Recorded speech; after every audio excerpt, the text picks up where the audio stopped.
Hey, and welcome into the Big Ten Huddle. I'm your host, JR, and we've got a story to talk about here involving some more rules coming to college football, some more NCAA rules, but not really the NCAA. It's actually stuff being taken away from the NCAA to help the conferences for them to enforce things on their own. I think it's really interesting. Ross Dellinger put it out a day or two ago. I've been kind of marinating on it and trying to think about it before I put anything out on it. So I'm going to let you know why this is good, I believe, for the Big Ten, because I had some concerns about this revenue sharing, especially when it came to recruiting and the transfer portal stuff like that against the SEC. And I think this is going to resolve some of those concerns. Obviously, we'll see how it turns out. In practice is what we're actually going to see and not just on paper. But I think this is going to be interesting. So before we get into it, please do like, subscribe, all that good stuff. Share this video with a friend. Please share the channel with somebody you know, even if they're not a Big Ten fan or something like that. Like,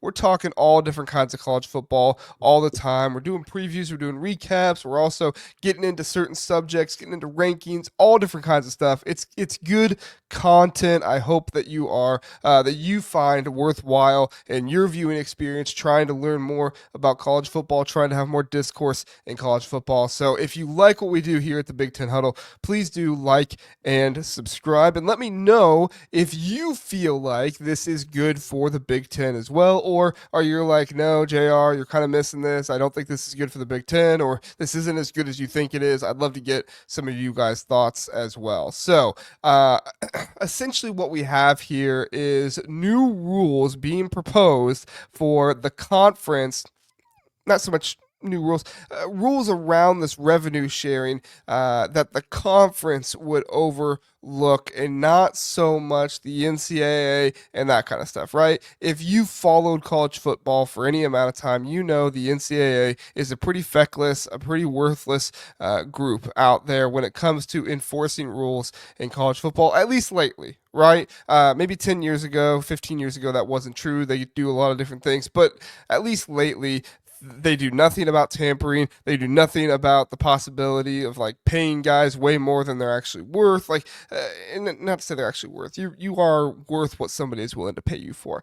But college football has gotten to this point where we literally have Matt Rule saying, I might not play a spring game because I'm concerned about other teams seeing my players and wanting to tamper with them. That's not what college football should be. That's not what we want college football to turn into. My opinion, everybody who's talking about how much the playoffs are ruining college football and everything else are completely missing it.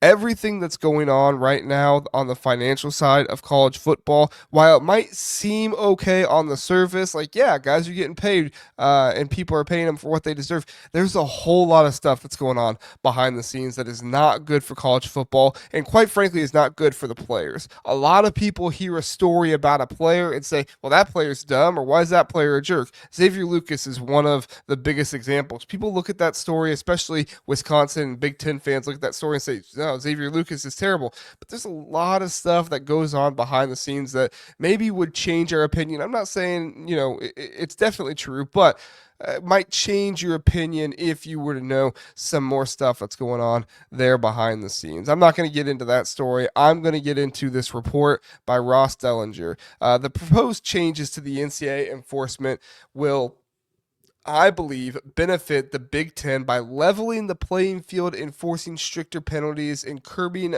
unethical behaviors seen in other conferences that we've seen obviously before. The SEC, chief among them, has had unethical behavior when it comes to paying players, bending the rules, not pertaining to the rules, and a lot of times they've done it without fear of being punished by the NCAA.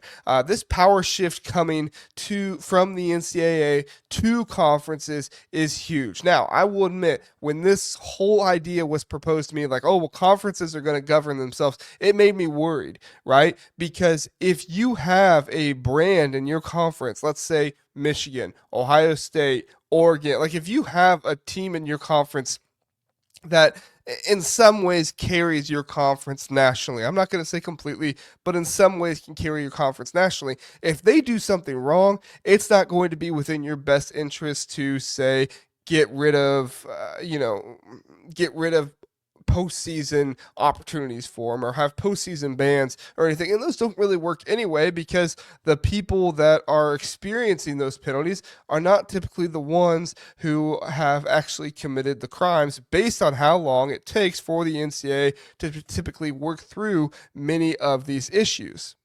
But now with this new enforcement arm that is being introduced to possibly help college football be better governed, not so much commissioner, but an enforcement arm made up of athletic directors across the Big Ten, the Big 12, the ACC, and the SEC. This would actually be something that's very good for college football, as it would be something that is a non-bias penalty arm against a lot of the financial stuff on the side of college football that has become so much of an issue for the NCAA to try and fight against. Right?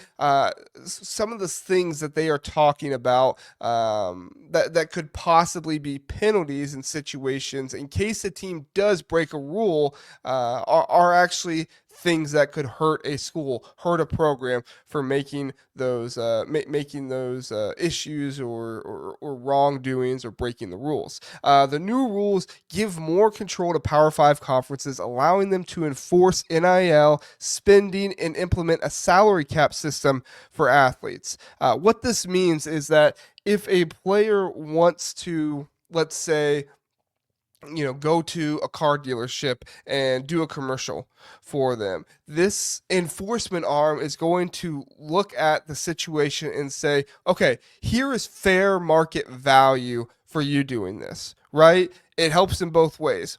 The car salesman can't just say, yeah, I'll pay you $5 to be here for 5 hours on Saturday. That's not fair. That's not fair market value. But then at the same time, there is not they wouldn't be able to say, hey, be here for 5 hours on Saturday and we'll pay you $1,000,000, right? That's not fair market value. Nobody is getting paid $200,000 an hour. I guess I shouldn't say nobody. Not many people, at least not college football players, are getting paid $200,000 for an hour of work a day. It's just not happening. And so what they are saying is that outside of the revenue sharing, right, that $20 million that gets talked about that schools are going to be able to pay, outside of that revenue sharing, any deals, NIL deals that, say, a local businessman, an NIL collective, whoever would want to do with a player is what would have to be sent to this enforcement arm for them to okay it. In addition to that, they would also be making sure that players are actually going and taking care of their responsibilities that they are being paid for. You look at the Kentucky situation this past year, they had vacated wins because they had players playing who were paid to do jobs that never actually did them. Well, here's the issue with that. Okay, yes, the NCAA did something. They found out and they punished them for it. Vacated wins do nothing. The wins were still experienced. The wins still happen. Vacating them does absolutely nothing. What you need is strict penalties that actually go against the program in the school and not the players and not the future players who are going to play there. Some of the penalties that you could possibly be looking at that would actually hurt the schools. One, school fines of the athletic department, right? And this is where a lot of the revenue sharing is coming from, the athletic department. Reducing how much you can pay from your revenue sharing pools. Let's say, South Carolina goes out and they have a player sign an NIL deal to do something with this car salesman, and this car salesman doesn't actually have him do it, but he still pays him. This enforcement arm would of the NCAA, this enforcement arm would come in, say, you never actually did the work, so we are going to punish South Carolina and say, instead of having $20 million a year to use in revenue sharing, you now only have $16 million for the next 2 years. that is a punishment that schools will actually feel and schools will actually take into consideration when it comes to, should we really be cheating? Should we really be doing, bag man, McDonald's bag type of deals that maybe go against the rules and we shouldn't be doing? Why does this matter for the Big Ten? Well, it's because the SEC has a long history, and some schools in the ACC too have a long history of going out and paying players for them just to play, right? It's called pay for play, which is not something that's supposed to happen today in college football, but because the NCAA has no ability to actually enforce anything, it happens all the time. You hear about this quarterback went to the school for $1 million. Well, what were they supposed to do for those $1 million? Nobody cares, because they're probably not actually doing anything for that $1 million. They're just being paid to come and play, which is supposed to be against the rules. In addition to that, you also have tampering that goes on. That's something that could be looked at here. Did you make contact with this player? And I know a lot of people say, well, nobody actually tampers. They just talk to people behind the scenes, and then those people talk to them. Did you have this enforcement arm could go in and actually take a look at the tampering rule and say, is this actually relevant for what is happening today? Is it legal for the school to go to the mom of the player and say, hey, have your son come here, we'll pay him $500,000? Is that okay? They would take a look at some of those rules and see, do these need to be restructured for actual fairness that is happening in college football? That's exactly what the issue is here for the SEC, who historically has practiced unethical rule-breaking behavior in order to get players. Now, this is not something that every team has been punished for, but this is something that practically every single team has done at least at some point in the SEC. If you are somebody who follows kind of the behind the scenes of recruiting at all, talks to the players, talks to some of the staff members, this kind of stuff gets talked about all the time, much more in the old days, 10, 15 years ago, because this was before NIL was actually legal. A lot of the stuff is happening now, and it's just kind of out there, and nobody really cares.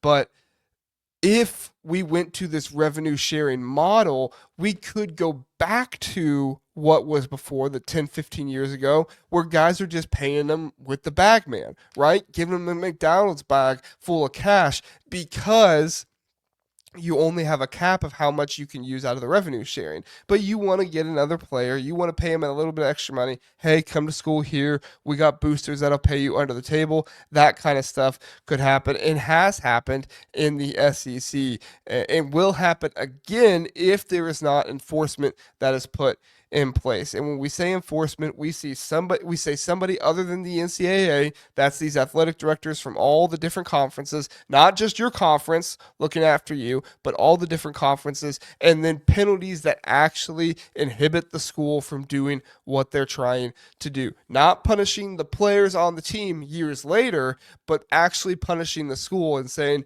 yeah, your revenue sharing is going to drop from 20 to 10 for the next 3 years because you've been paying players under the table, or your boosters have been paying players under the table for deals that were not approved by us. Now, I do have to say, I don't necessarily love the idea of approved deals. I think that fair market value, them making that up, is something that it's just kind of like, okay, like you can try to do that, but at the end of the day, what did I say earlier? You're worth as much somebody is willing to pay you for, right? But that's the issue, is that this has turned into, oh, well, I'm not going to pay you $1 million to come here for 5 hours and do this because I think your 5 hours here are that valuable. It's turned into that because, well, here's a small little thing you can do, and I can give you $1 million for playing here at this school, so that way you're incentivized to do so. It's really interesting. I think that Ross Dellinger did a really good job with this piece. I'm going to link it in the description, so that way you guys can go look at it. Ross Bjork from Ohio State was a part of this, putting this together, which I think is good for the conferences to get the big schools, their athletic directors involved in this kind of stuff, because Ross Bjork is somebody.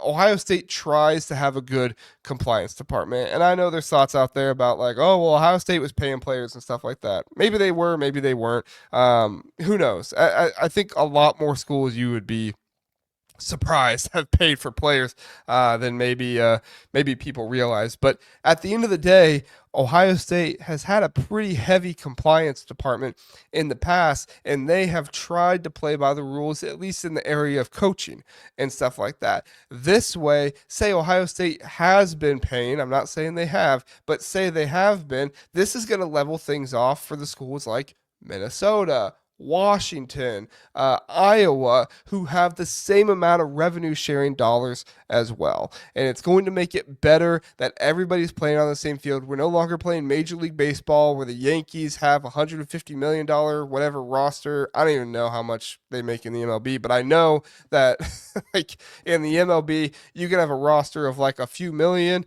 and then you can also have a roster of like hundreds of millions, which is just absolutely insane. And that's what we're going to get in college football if we don't start acting upon this stuff. It sounds like the NCAA with an enforcement arm is acting upon this kind of stuff. If it does come through and happen, it will be good for the sport. I believe it'll be good for the Big Ten. I believe, and this will help in a lot of different areas. Obviously, it's a work in progress. Let me know what you guys think. Have you guys read this report by Ross Dellinger? Do you guys have any thoughts on it? Do you think it's good for the Big Ten, or are you kind of like, no, JR, I think you're missing this. It's actually good for the SEC. Would love to know you guys' thoughts. Please let me know, and we'll discuss it in the comments. Like and subscribe. I definitely appreciate everybody being here and talking about it all. So thanks so much for being here. I appreciate it. Have a good one.